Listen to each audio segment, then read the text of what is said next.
Salam hormat kepada semua penonton rancangan Wanita Oh Wanita. Hari ini anda bersama saya, Helena Pahlavi. Hari ini kita akan membincangkan satu sindrom yang selalu dihadapi oleh perempuan, terutamanya wanita yang telah mengalami HEAD. Namun perkara ini jarang dibincangkan, apatah lagi diberi kesedaran tentang sindrom-sindrom ini. Sindrom ini dikenali sebagai Polycystic Ovary Syndrome atau dikenali sebagai PCOS, ataupun orang lebih senang memanggilnya dengan PCOS.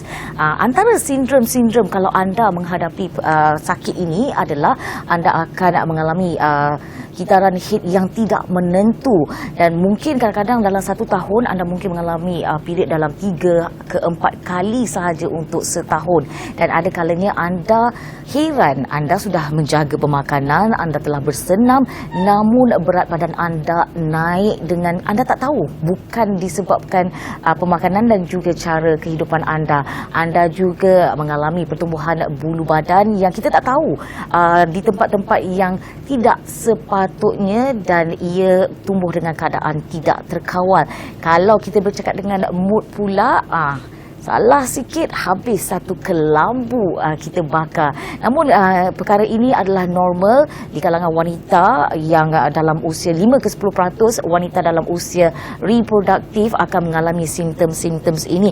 Namun jika ia tidak dikawal, ia akan memberikan komplikasi kesihatan seperti masalah kencing manis, masalah kolesterol dan juga darah tinggi.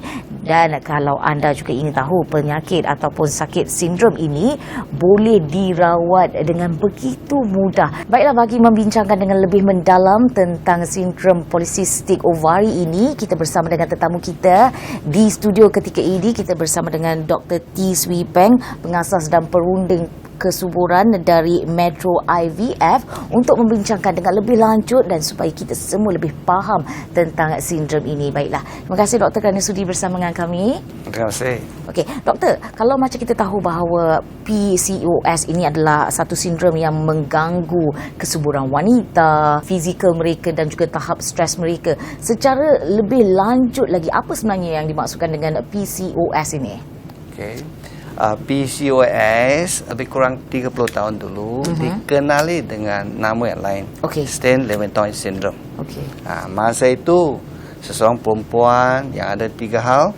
Mereka ada berat tinggi macam gemuk, mereka ada rambut di badan mereka, jerawat banyak, dan ketiga ialah itu darah haid tidak atur, macam 2-3 bulan datang satu kali. Sekarang ada banyak perempuan yang tidak ada ketiga-tiga ini simptom atau gejala. Mereka juga ada ini penyakit. So sebab itu nama sekarang ditukar kepada PCOS. Itu sains punya nama ialah Polycystic Ovarian Syndrome. Apa maksudnya ialah poly ialah banyak, cystic ialah itu folikel atau telur, dan sindrom ialah satu penyakit. Okey, doktor, kalau kita nak tahu juga perkara ini adakah normal? 5 ke 10% wanita dalam usia reproduktif, maknanya mereka yang masih boleh melahirkan anak, ada sindrom-sindrom ini. Walaupun begitu, ada antara mereka yang mempunyai cyst ataupun folikel dalam ovari mereka, namun bukan pesakit PCOS. Macam mana keadaan ini, doktor?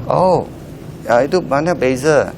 Itu cyst yang macam doktor cakap, you wanita ada cyst, itu dia penyakit yang perlu dioperate atau dibuangkan.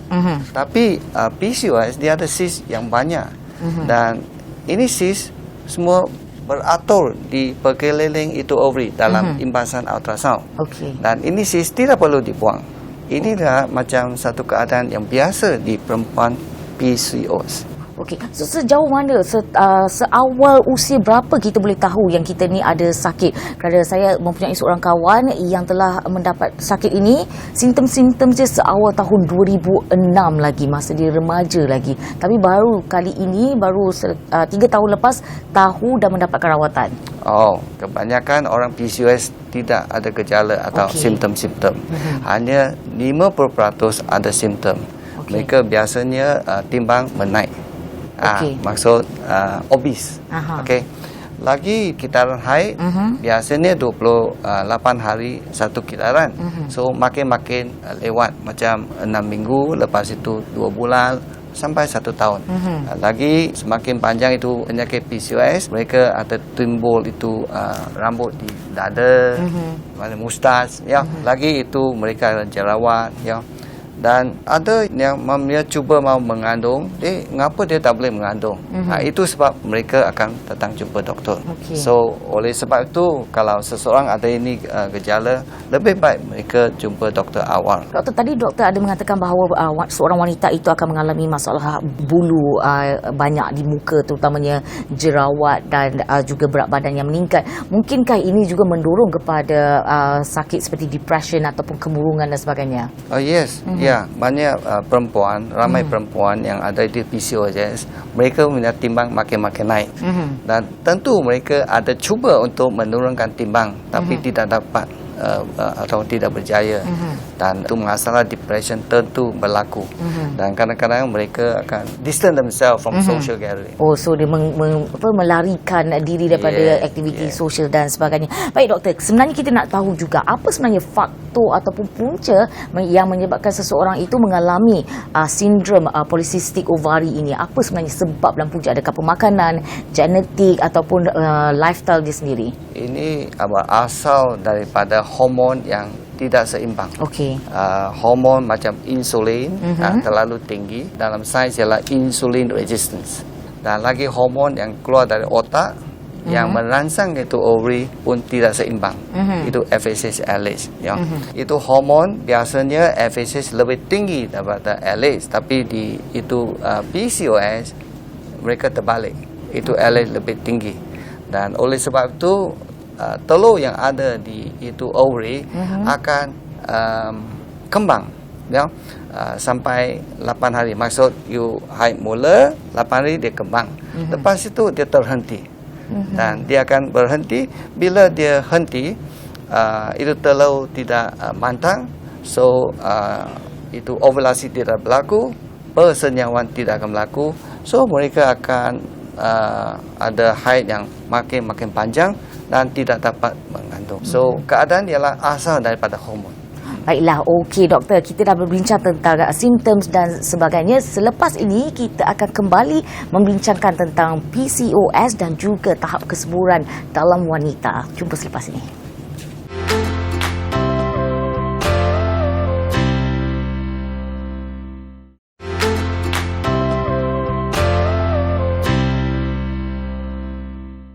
Baiklah, kita bertemu lagi dalam rancangan Wanita Oh Wanita bersama dengan kita Dr. T. Swee Peng. Dan kita nak tanya juga, adakah sebenarnya PCOS ini menentukan tahap kesuburan dan kebolehan seorang wanita itu untuk melahirkan anak, doktor? PCOS, mereka biasanya akan ada di masalah ovulasi.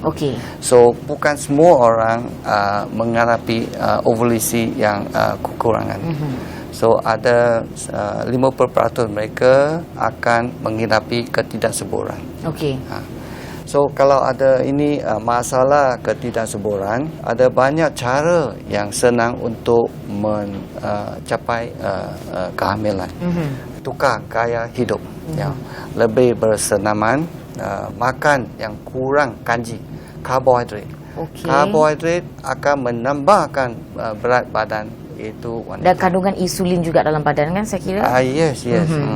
So, makan lebih sayur-sayuran, ya, makan lebih daging yang kurang lemak, dan kebanyakan mereka itu tahap kesuburan akan naik. Kalau tak jadi, dan jumpa doktor. Biasanya ubat yang digunakan doktor untuk meningkatkan ovulasi murah dan senang dicapai. Ubat yang biasa digunakan ialah clomiphene citrate. Itu apa tu, doktor? Itu ubat, senang dia cakap. Ini dimakan 1 hari 2 kali untuk 5 hari saja dalam satu kitaran haid. Kak, ini sama dengan pil perancang yang digunakan oleh ramai wanita untuk menstabilkan hormon mereka supaya mereka tidak berhadapan dengan PCOS? Tidak, mereka opposite. Itu ubat perancang ialah tidak mencapai kandungan, tapi ini itu clomiphene ialah meningkatkan kesuburan.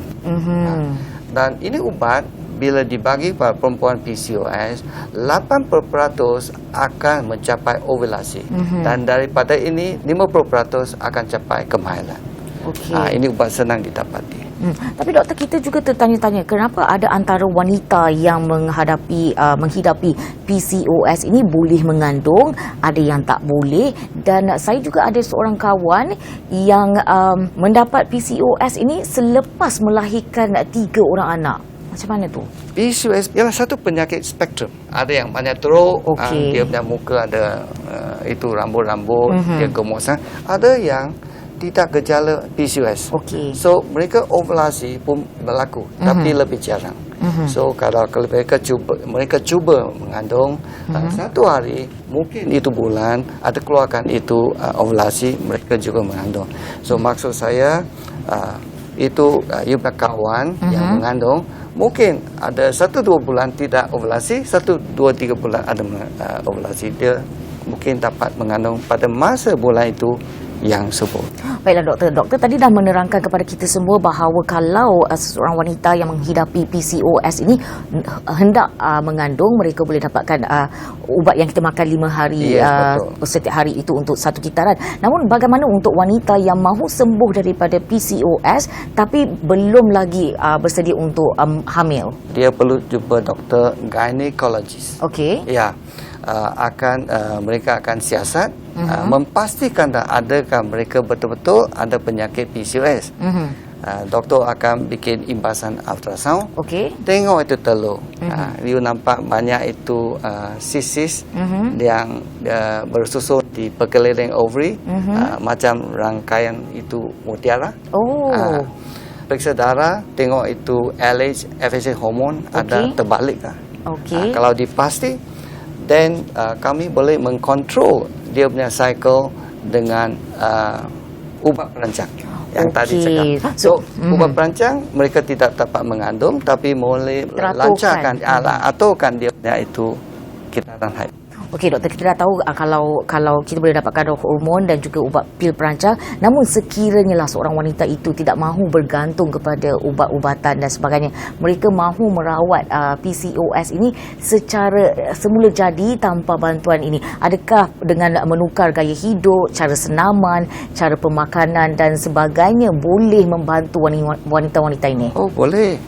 Mereka perlu ubah gaya hidup.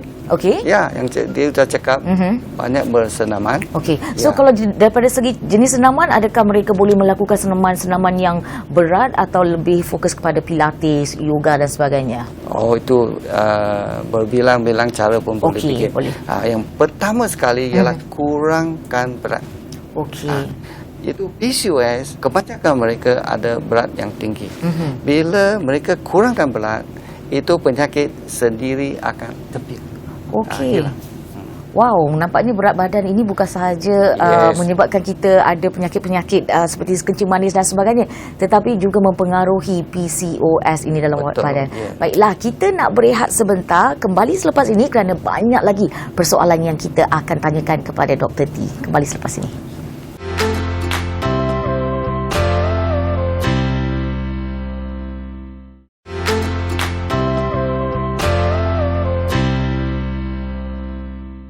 Doktor, kalau kita tahu tadi doktor kita dah cerita tentang apa rawatan yang boleh kita lakukan dan sebagainya. Namun ada juga antara mereka, kalau kita tahu tadi 50% wanita yang mengalami PCOS ini tidak mendapat diagnosa yang sebenarnya dan mereka mungkin mengabaikan PCOS ini.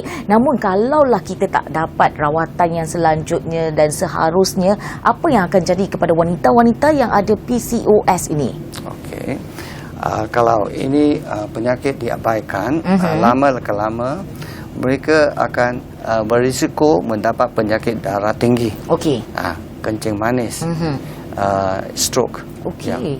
Nah itu hormon yang merangsangkan itu rahim, dinding itu rahim, dia akan menjadi tebal dan mereka akan lebih sering dapat itu penyakit kanser endometrium. Wow, boleh. So, lagipun kalau you abaikan, banyak wanita yang ada PCOS, mereka akan ada dapat penyakit bercakap depression. Depression kerana jerawat banyak, gemuk, you badan ada banyak rambut. So lebih baik cari doktor untuk rawatan.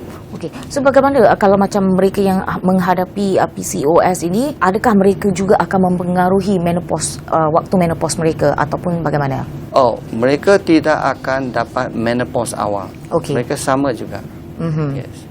Baiklah, doktor tadi doktor ada juga menyatakan bahawa selain daripada sakit-sakit seperti darah tinggi, kencing manis dan sebagainya, mereka juga akan mengalami tahap ketidaksuburan yang tinggi. Mungkin doktor nak cerita juga tentang bagaimana ia melibatkan tahap kesuburan itu. Wanita yang datang untuk ketidaksuburan, lebih kurang 30% mereka mengidapi itu penyakit PCOS. Dan dia menyebabkan mereka tidak ovulasi. Okey. Oleh sebab itu perempuan yang ada PCOS ya, ingat mau ada anak lebih awal dah jumpa doktor. Ya, kalau tidak ini penyakit akan menjadikan mereka kurang ovulasi, persenyawan tidak akan berlaku, implantasi itu embrio akan berlaku. So lama-lama mereka remain infertile macam. Baiklah doktor, ada juga yang menyatakan bahawa jika wanita itu menghidapi PCOS, jika mereka berjaya mengandung secara semula jadi tanpa bantuan IVF ataupun sebagainya, kemungkinan besar kandungan mereka itu boleh gugur secara semula jadi. Mungkin doktor nak komen tentang isu ini. Oh ya. Wanita yang ada PCOS, mereka dapat mengandung dengan secara semula jadi. Mereka punya peluang untuk gugur, keguguran dua ganda. Okey. Apa sebab? Kerana itu dinding yang itu jenis itu yang implant di itu uterus tidak macam biasa. Okey. Kerana hormon yang mengembangkan itu endometrium tidak sihat. Okey. Tapi kalau kami tahu mereka ada PCOS, ada ubat untuk mengurangkan keguguran. Okey, so baik kita rawat dulu PCOS itu, kemudian barulah kita cuba mengandung ataupun hamil secara normal. Baiklah doktor, kita dah sampai ke penghujung rancangan. Mungkin doktor ada sedikit pesanan kepada semua wanita di luar sana yang menghadapi sindrom polycystic ovary ini. Kerana saya dalam bidang ketidaksuburan, kalau wanita yang mau mengandung, ya, dan biasanya selepas 1 tahun tidak dapat capai kehamilan, you jumpa doktor. Tapi kalau you ada gejala PCOS macam gemuk, itu kitaran haid yang tidak atur, atau itu macam rambut di badan, chest atau di muka, jumpa doktor awal. Jangan tunggu sampai 1 tahun. You akan menghilangkan itu 1 tahun peluang untuk mengandung. Ingat kena datang jumpa Dr. T di Metro IVF. Terima kasih doktor kerana berkongsi dengan semua penonton di luar sana tentang ilmu tentang PCOS ini. Ingat penonton di luar sana, sindrom ini boleh dirawat jika anda mendapatkan nasihat perkhidmatan doktor yang profesional.